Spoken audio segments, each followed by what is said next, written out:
America's dangerous aging infrastructure has been an issue in the race for the White House. One of the greatest threats, thousands of miles of natural gas pipeline vulnerable to leaks and deadly explosions. CNN correspondent René Marsh has more on this. So is this a nationwide problem, René? Well, Pam, I can tell you that these pipelines, they're out of sight, they're out of mind, but there are thousands of miles of these underground pipelines, and they're aging, and they're at high risk for failure. Tonight, we have never before seen video of a natural gas explosion. This story starts in Baltimore, but it is something many cities nationwide are dealing with. There's a warning. The video you're about to see may be disturbing. Justin Worthington and his friend Troy Douglas, seen here in surveillance video, were walking home from school in 2014 when an explosion shook their Baltimore neighborhood. Justin's mother, Cynthia Edwards. When they got about halfway to the house, you could see them look at the house, and then you can see them running. Justin escaped, but 8-year-old Troy Douglas was killed. It's like a bomb blew up beside him. The utility company responsible for the pipes, Baltimore Gas and Electric, could not determine the cause of the explosion. Maryland state investigators blamed natural gas. A 6-inch pipe from the Great Depression ran adjacent to the building. It was corroded, cracked, and leaking gas. Records show the pipe had been repaired for leaks twice in the months leading up to the incident. Transportation Secretary Anthony Fox oversees pipeline safety regulations. The pipe was repaired but not replaced.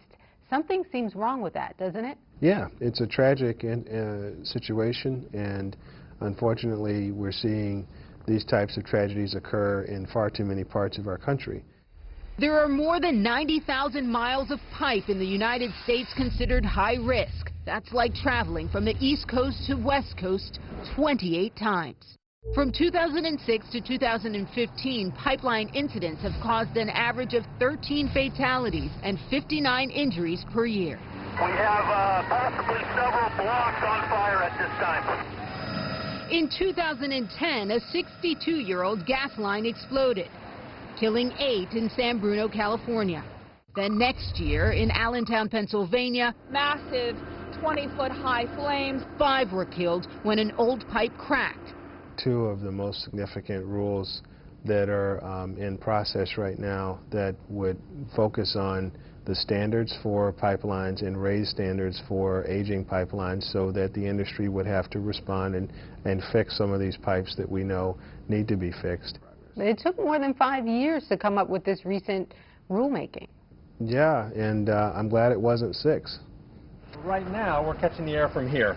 Stanford and Boston University professors rigged this vehicle to detect gas leaks. In Boston, Manhattan, and D.C., they found spiked levels of natural gas. And here in Baltimore, wait, we just passed a leak. We discovered 35 leaks in a span of 7 miles. 79. I think we have to call it in. 79% means what? That's 790,000 parts per million gas. It's an extremely high level. The natural gas industry says it's actively replacing aging pipes.